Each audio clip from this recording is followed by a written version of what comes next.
Welcome to Musings of an Extrovert. My name is Darvin Muentes. I am your host, and today I have a special guest. Zach, would you say hi? Hello, what's going on, guys? Zach is a really, really cool guy. He lives out in Pennsylvania. He is a real estate agent, and we're going to talk about real estate today. But before we do, please like, subscribe, go ahead and hit that bell. That way you can get notified every single time we drop an episode. And please go and check out our Patreon. If you'd like to support the podcast, please go ahead. For $5 a month, you can help us grow. And eventually down the road, I'll be getting some merch up there that you can, it can be a part of the subscription. So please go ahead, like, subscribe, and visit that Patreon. So without further ado, let's go ahead and let's introduce Zach. So I know Zach from way back. We met each other a little while ago, probably at least 10 years ago now, right? I was thinking probably somewhere in the neighborhood of like 8 to 10 somewhere. We're getting old. That's all I know. Yeah. So Zach is married to a girl of a friend of mine from our childhood, and they had come to our youth group, and I got to know them that way. So Zach has his own YouTube channel. Zach, would you tell everyone what your YouTube channel's name is? Yeah, so my channel is Zach Williamson Real Estate. I didn't come up with a very creative name yet. I'm still thinking about like a workshop and something more creative in there. But but it's Zach Williamson Real Estate, and basically it's all about your typical like top 5 reasons to stop renting, or here's some ways to win in the financial market this year. I just dropped one on the current housing market in the Harrisburg area for March. So there's a lot of like good tips and tricks, good real estate stuff on there, but it's all centered around specifically Central PA real estate, basically. I love it. Yeah, I saw you started your channel, and I think I watched an episode a little while. It was actually, I watched a couple of your shorts, and I really enjoyed them. So I was like, man, it'd be cool to get Zach onto the podcast. I've been doing Musings of an Extrovert for a little while, and probably I'm running up on a year now. I think March last year I did. Wow, I should do an episode of a reunion, a recap of the Musings of an Extrovert podcast. But yeah, so Zach, you are in Pennsylvania, obviously, Harrisburg, Pennsylvania area, and your whole podcast is about real estate. So we are going to be getting into a lot of stuff about real estate. But before we do, why don't you tell us a little bit about yourself? What are some of the fun things you enjoy doing? That you and your wife are pregnant, so that's a really big thing in your life. Why don't you give us a little bit of the lowdown in your life? Yeah, so basically, if you want to know who I am, I am a realtor, but I'm also a youth pastor, and I'm also a husband and a soon-to-be father. So that's kind of my big four, if you want to think about it like that. I pretty much my day-to-day life is all real estate. I'm making content.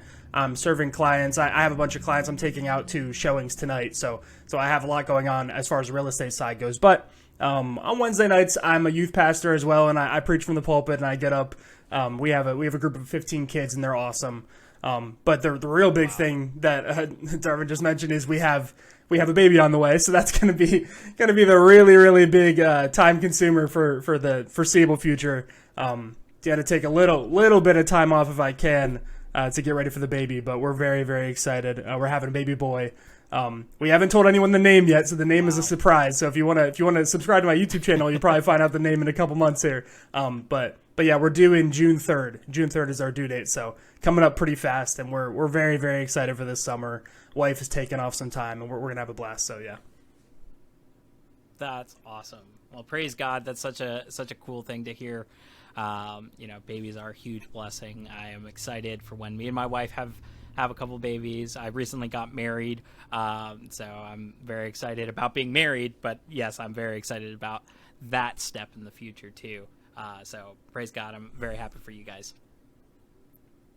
Yeah, thanks so much, man. And yeah, we're very excited. And there's, it kind of feels like like on one hand, it feels like the end of an era. You know, I'm leaving my young 20s and all the crazy, you know, risky stuff you do where you're starting businesses and getting into all kinds of stuff. But at the same time, it's a start of a really cool new era. So we're really excited. So yeah. That's awesome. Yeah, so why don't we go ahead and dive right in first before we do? Why don't you give people how to contact you, where to find you? That way, if anyone wants to contact you about buying houses, they can contact you about that. If anyone wants to send you any questions about your YouTube channel, they can do that. So go ahead and give them some good stuff here. Okay, yeah, for sure. So my go-to contact, my number is 717-398-7858. And if you guys want to call me, if you're in the Central PA area, and if you learn anything good on this podcast and you want to talk to me, you can call me that way. Also, ZachWilliamsonRealEstate@gmail.com is my email. And then you can find me all over social. If you look up Zach Williamson, you'll find me on Facebook, Instagram, and again, Zach Williamson Real Estate is the YouTube channel. So you can contact me in a variety of ways. I got a lot of stuff out there. So I love it. So let's go ahead and jump right into the real estate market in Pennsylvania. So I am a personal finance junkie, but Okay. I am not a real estate expert by any means. I do love real estate and I love the market and I know a lot about it, but you today are the expert for my audience. So I will ask you some of these questions and you are educating not only me, but also the others. So I'm excited to hear about how things are going in Harrisburg. So the market in Pennsylvania. You are specifically in Harrisburg. What is the market like right now? I mean, we just went through a pandemic where everything was crazy, and the actual real estate market was no different. It was crazy too.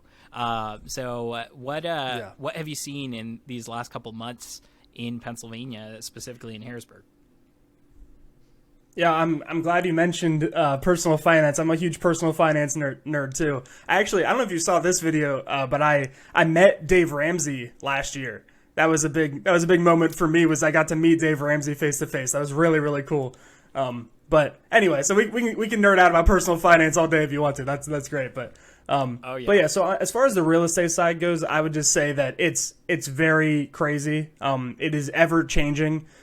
Basically, if you want kind of the last 6 months scoop, we were slowly but surely, demand was slowly but surely coming back down.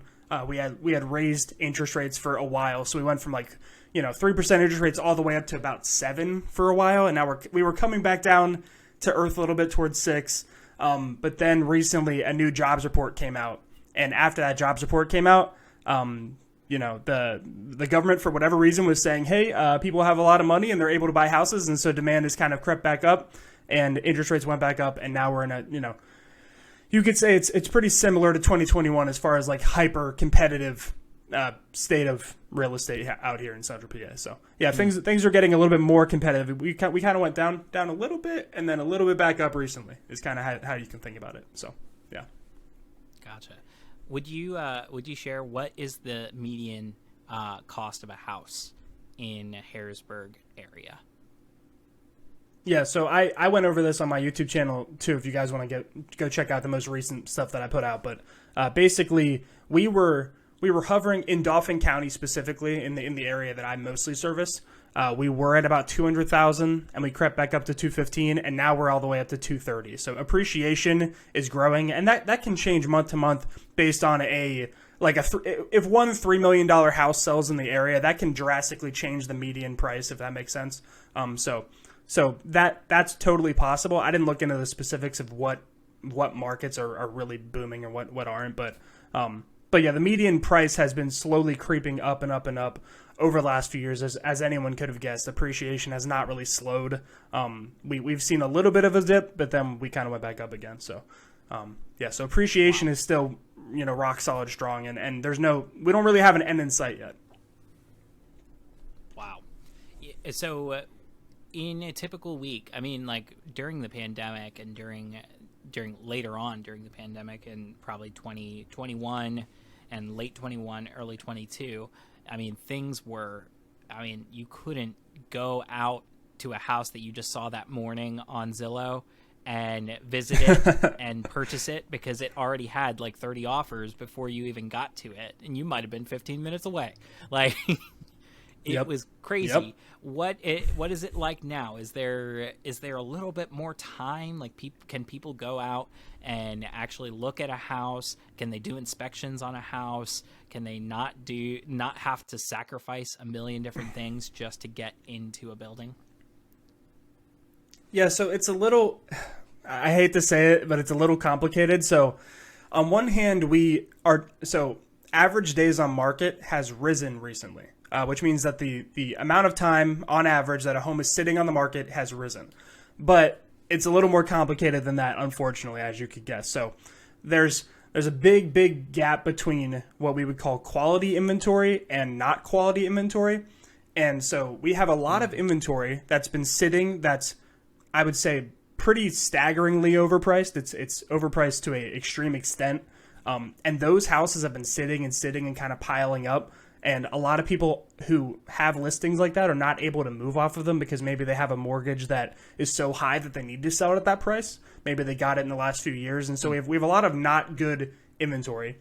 And then any good inventory that comes up is still like it's a tornado. Like there's still like 20 people that show up for that house. For instance, I had a listing that I was going to see today, but it's already been under contract and it's been about 30 hours. Like it's been about a day and a half, and they said we got an offer that was too good to refuse. So there's a really big gap right now, especially in my area where I service, where there's a lot of houses that are sitting. There's some stuff up there that's been up for 300 days, but then there's other stuff that will still get swallowed up in 24 hours. So it's very interesting. You can see what's priced to sell and what's not pretty quickly, and what's a good listing and what's not. And yeah, I would say it's very, very competitive for the right stuff, and there's still a lot of stuff you can get with inspections and with a appraisal and with all your conventional steps that's been on market longer than 30 days, 60 days. But anything that hasn't been, it's very competitive. So yeah. Wow, man, that's crazy to hear. I feel like from my recollections of Harrisburg, I akin Harrisburg a little bit to Norfolk. Harrisburg I think is substantially bigger, space-wise, but probably population right around the same, I would imagine. And in Norfolk, I mean, you have spots where you might have a $600,000-$700,000 home, and then the street right next to it, it's a house that's like $200,000, $100,000 because it's run down. That's a fixer-upper, Yeah. And that I feel like that's a lot of Harrisburg too, right? Yeah. That's honestly like we've talked about it a lot at my office, but fixer-upper, something that a traditional 3-bed rancher, 1 floor. Used to run you about 100,000 if it was like a grandma house, if you want to call it that, about 100 to 120. Now those houses are about 220, and there's a lot of debate, and it's hard to say where we're gonna land, but there's a lot of debate on whether this is all just based on inflation. For instance, like you probably know this, a quarter of the dollars in the United States were created during the pandemic, so there's a lot of just money that's just inflating everything. You see, inflated prices of wood, inflated prices of, everything you can think of, right? And so will we ever see the housing market go back down to 2019 prices? The answer is probably not. The answer is probably that appreciation is here to stay. It might slow down. It might get a little bit easier, but we don't have the inventory to make it go back down, if that makes sense. So, yeah.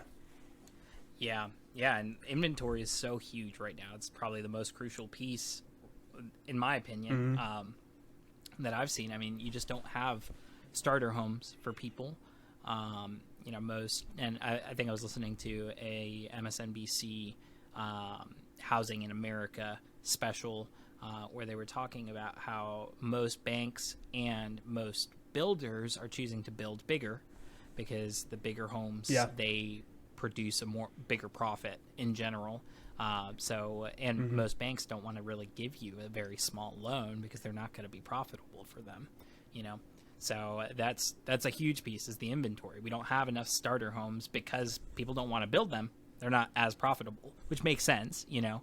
But that is a hard thing for people starting out, for sure. What is probably the average income of the kinds of people that you've been able to put into homes? I think the average income, and this is a very it's a complicated question too, because I think the more pressing problem for a lot of people when it comes to buying their first home is actually their debt. So there's a thing called debt to income ratio, and this is a really, really big thing when you go to get a loan. And I've had people get a house who make $18 an hour working at Rutgers, but they never went to college, and so they don't have college debt, or they don't have a car loan or something like that. And so their debt to income ratio is actually pretty high because they have a high income, they don't have very much debt, and the bank will loan them some money, right? And the reverse problem, which is very, very weird. You'd think, oh, all these people going to college, getting good STEM degrees, they would be able to get a house, right? But a lot of them have $80,000 in student loan debt. And a lot of them bought a Lexus like last year, and they have, $35,000 in card loan. And so there's a lot of funky stuff that messes with your debt to income ratio. But I'd say if you had to take a stab at what the average income, it's probably normally a family or like a young couple, especially people that I work with are normally first time home buyers, and they probably make combined about 110, so maybe 60 each, maybe 60, 55, somewhere like that. Yeah. Yeah, that sounds about where I would have thought. Yeah, well, we will be talking more about real estate in just a second. But first, this is my first ad read, guys. So if you are a business out there, you are a gladiator in the marketplace, you have done all the work up until this very point to try to get your business off the ground. You have gone out, bought something at a lower price, and you sold it at a higher price. Way to go. You're doing really great. When you're in business, you need to think about the future. You need to think about how you're going to scale your business. And after word of mouth, you really need to start marketing.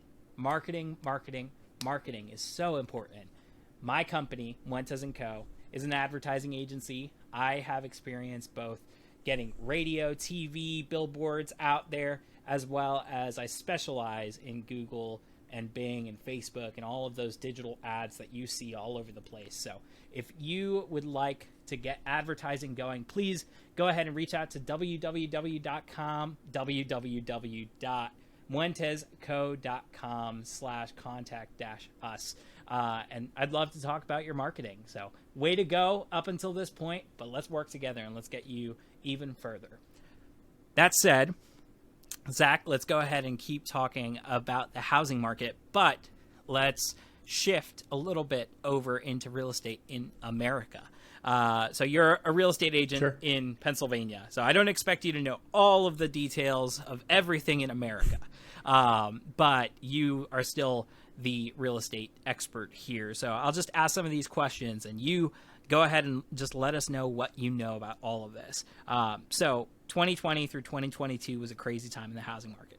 People who owned homes in this time frame often were able to sell it off at a profit of 25, 50, even 100% more of what they purchased it for, which is wild, crazy. People were buying their homes without inspections. Sellers got exactly what they wanted, and buyers were at probably one of the biggest disadvantages, at least in my lifetime. What is your read on the next 2 years of the housing market? Where are we? Yeah, so I guess so you're right, and a lot of people profited a ton of money. For instance, if you owned a house pre 2018, you were sitting real pretty right now. And really anybody who owned property before then is very happy with the last few years, because everything skyrocketed, and you probably refinanced into a better loan where you got that better percentage, like that 2 or 3% interest rate. And so that's why a lot of people aren't selling right now. I would say my read on the market for the next 2 years is something's got to give with inventory. I don't know what it's going to be completely honest with you, but something's going to have to give. Either there's going to have to be, there's a lot of debate on foreclosures, but the problem is there's not that many people that weren't paying their mortgage during the pandemic. A lot of people that had mortgages already paid them. There's like a very small percentage of people that would get foreclosed on. It wouldn't bring enough inventory to the market, in my opinion, to really fix the problem. And then the other thing is builders. There should be a lot more building going on, but it's not economically smart. So I don't know at what point either builders are going to have to find a new building solution, or prices for building materials are going to have to come down, or the government's going to have to incentivize building in some fashion, either some crediting or something, because this isn't good for the overall market. And there's going to be a lot of debate between homeowners on like, hey, I don't want you to build more houses because then that's going to mean the price of mine goes down. So there's a whole bunch of economic incentives that are all over the place right now. I think the truth is something's going to have to give as far as inventory is concerned. Because so if you don't know much about the housing market inventory right now nationwide, basically we track it on a months of inventory status. So a good market would have somewhere between like 6 to 8 months of inventory, which means that if nothing else got brought onto the market, we'd have 6 to 8 months of houses before we run out. Right now, we've had, over the last couple of years, about 1 to 2 months of inventory. So we're talking very, very, like under 1,000 homes in some big areas. It's pretty insane. So we're at about a third or maybe a quarter of the amount of houses that we should have and we used to have in 2018, 2019, 2017 for a healthy moving housing market that appreciates about 5 to 10% every year. That's kind of what we were used to, and I don't know what brings us back there. That's the question. But yeah. That's a really like tough position to be in for anyone out there looking for a house. If you don't have options, your prices go up. I mean, that's the nature of supply and demand, and so that's really interesting to know. So how do you guys actually track the inventory amounts? And do you guys track it in a regional inventory amount? Is it a local or is it national inventory amounts? How do you guys track that?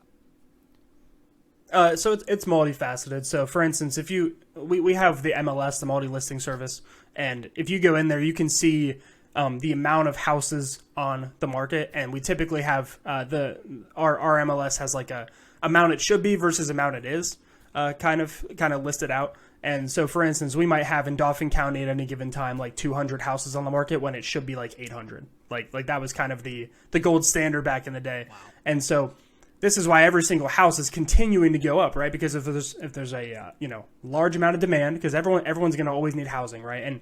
And people eventually want to get out of the rent cycle, no matter when it is, no matter what part of their life they're in. It's always financially beneficial long term to buy a house, no matter what market you bought it in. Even if you bought it pre-housing market crash, right before the crash, you still came out ahead 5 years later. So there's always an economic incentive to do it, and so there's always going to be demand for housing, but supply of housing is our huge problem. So yeah, interesting. So, in your opinion, if you took a stab at it, which direction do you think that we would actually see a break in? Do you see any do you see builders actually trying to find solutions? Do you see the government making any choices that are pro inventory in the market? What do you see? What have you seen while you've been around the market, around housing, around actually selling all of these properties? Yeah, so if I had to do some crystal ball analysis, this is kind of where I stand, okay? And the one thing I didn't touch on much yet was that a lot of homes that were bought in 2020, 2021 were homes bought by investors specifically, and a lot of out-of-market investors. So a lot of rich folks in New York and LA are buying up houses in cash in central Pennsylvania, which is a huge problem because basically we're just creating a bigger rental market, and a couple fish are getting fed while everyone else is like renting. It's not a good system to just have a lot of investors doing this. But one thing that I've noticed, and Zillow and actually Redfin and Realtor.com, and a lot of these places were actually buying houses too. But a lot of them have started like mass selling, and there's a company called BlackRock, which is another big one. But they've started kind of mass selling off their inventory because they bought expecting higher returns than they were getting, because the appreciation rate has slowed a little bit compared to where it was in 2021. They were trying to make out on 2021 evaluations. They've ended up losing some money. So I think some of those some of those companies are going to have to end up selling. And I think that and a mix of building and a mix of whatever the government decides to do with this is going to have to be the solution. But yeah, it's really like what straw breaks the camel's back first is kind of where we're sitting. And I think everyone has theories on it. My theory is that there's going to be some kind of sell-offs from investors and probably at some point some government intervention, unless they decide like, hey, this is what the market's doing, and you're gonna live in it. And yeah, I think in 5 years we're gonna look back and be like, oh, I can't believe I didn't see that coming. But for now, it's hard to tell what it was. So yeah, I hear that. This is probably not a very popular opinion about the housing market. What I'm about to share. So I have never been the biggest fan of the idea of treating real estate as investments, just because of that fact that, and don't get me wrong, I am probably, as Dave Ramsey would say, a capitalist pig, but I like the idea of profiting, but I also have, there's the other side of me that's like, I'm in a position where we can't afford to just go out and buy a house, and we can't afford to just sit and, save for 10 years to be able to purchase a house outright. And so there's certain systems in place. I don't want to call them systems. I think that word really does kind of get thrown around a lot. But there's certain methods, certain ways that people view, their like housing for particularly large investors who have excess capital, excess cash to be able to go and put it into an asset like real estate, and they will do it because it's going to be profitable.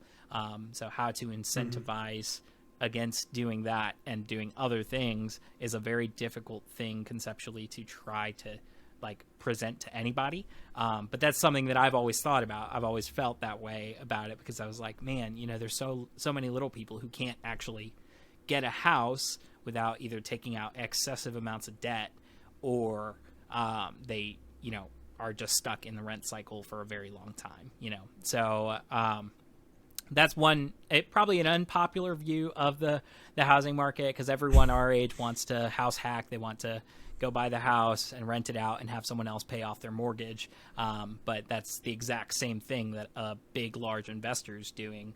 Just you took on more risk by taking out the mortgage on it than the large investor did. But, I think I will likely own rental property in the future because I realize what we're in and what world we live in. But conceptually, that idea has always been in my mind, like, oh, what are your thoughts on that? Yeah, no, that's actually a really, really interesting thing. And I've actually, I kind of hold a similarly unpopular take as you do. I think the commodifying of houses to act kind of like stocks is not the best thing. It's not, there's definitely some negative that comes out of that. Obviously, people continuing to rent and then make someone else inherently a lot wealthier is probably not the greatest thing in the world. There's definitely other avenues that we should look toward for investing. But what you said at the end is kind of the position that I hold, is that I think you do the best within the system that you're in while advocating for a better system. That's kind of the way that I look at it. And I know I use the buzzword system a lot in there, but you understand what I'm saying. Like, I think too, obviously this is the world we live in, and it's unfortunate that it seems like it's a way for wealthy people to get wealthier in a lot of cases, and that is the truth. That's why 90% of millionaires own real estate, right? So there's a reason that they do it. But I definitely understand where you're coming from. Yeah. So we'll kind of go into a little bit of other conversation here. Thank you so much for actually, sharing your expertise with us. And I hope that you find a ton of customers, that the Lord opens up the doors for people that need houses and can come to you. I will definitely be sharing their information with you if I know anyone in Pennsylvania looking for a home. So what is next for you? What's kind of the vision? I know you started your YouTube channel not too long ago, and you've been really, we were just talking before we started that You've been getting your space set up perfectly for it. And so what is next? Yeah, so my big goals for the future are just to continue growing, and one thing I didn't get to mention on here is that I really particularly love working with first time homebuyers.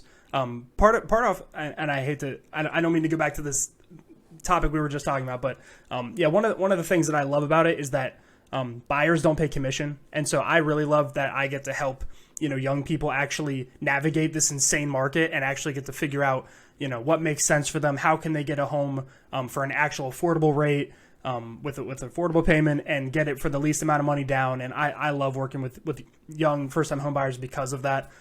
So what's next for me? I want to continue sharing that message. I love what I do. This is genuinely my passion. I was in a really not to overshare, but I was in a really rough spot a couple years ago before I got into real estate, where I didn't know what I was going to do with my life. I didn't know where I was going to be. I got a business management degree from SHIP, and I decided that I really didn't want to do the corporate world, and I really wanted to do something more independent where I can be creative. And this is why I do this stuff. This is why I set up my room the way that I did. This is why I set up a mic in here and share the knowledge that I do have. This is why I go on camera and everything. I really, really love doing real estate. I love content creation, and I'm really excited to be a dad. So that's all the next stuff for me. So yeah. That's awesome. Yeah, I'm excited for you to be a dad. I think just from our short conversations and what I do know about you, I think you're going to make a great dad. It's gonna be a really fun time, and especially for a young son. That'll be really cool.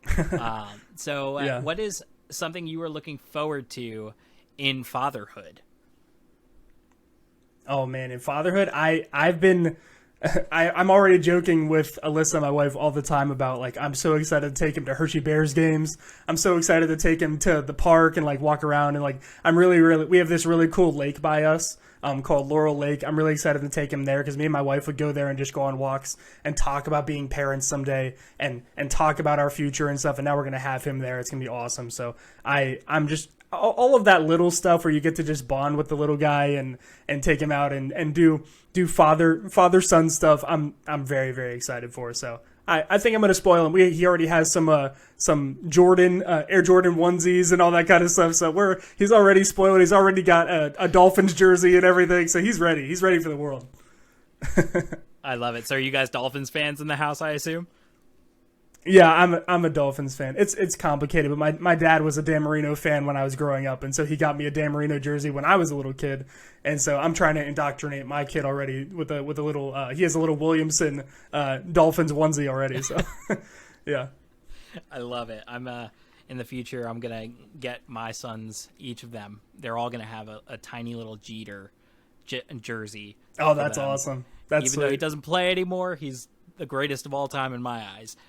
Oh yeah, he's the awesome. GOAT. Well, what's one piece of advice that you would give to someone looking to buy a house right now?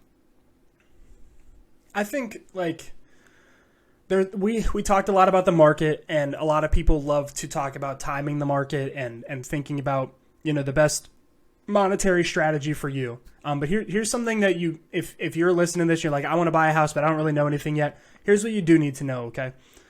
Long-term investing pretty much always works. So here's what you do. You find a house that you like, that you're going to be happy in, that you and your family are going to fit, and if you want to grow a family, maybe an extra bedroom or two, and you stay there long-term. That's really all you need to know. Like that is the basics of owning a home as a primary residency. Owning a home over 7 years almost always makes sense. So I would say just find something that makes a lot of sense for you. Find something that you're going to love. Find something that's going to make sense with your family and where you're going to be happy and where you want to settle long term. And just get the house when it makes sense for your life. Don't think about don't get super stressed about interest rates went down 0.5% or they went up 0.5%. Don't getting in all the weeds is for me, for people like who are in real estate where we can focus on all that stuff and give recommendations based on that. But for your family, just think about when it makes sense for your family. Don't worry about all the crazy heady stuff. That's great advice. I would concur with that. Definitely think about when is right for you guys, and you guys go through, and all the rest will work out. I mean, the Lord's going to take care of his children all the time. So, well, thank you, Zach, for joining me on Musings of an Extrovert. It's always fun having guests on the podcast. So I loved doing this. To everyone else out there who is listening, Zach, would you let them know all your contact info one more time so that way they can reach out to you if they'd like to reach out? Sure. So if you're in the central PA area, or you know someone who's there and they're talking about buying a house or selling a house, or whatever's going on, you can call me at 717-398-7858. That's my personal mobile phone number. I always pick it up. It's sitting right in front of me right now. I just got 3 texts that I have to answer after this. My email is zachwilliamsonrealestate@gmail.com. And then again, you can find me on all socials. I'm on Facebook, I'm on Instagram, I'm on TikTok. Zach Williamson Real Estate is my YouTube channel. I'd love if you guys checked it out. If you're interested in learning more about real estate, I'd love it to see you over there. So awesome. Well, thank you everyone who was watching. I hope you really enjoyed the podcast, and I hope you have a wonderful day. See ya.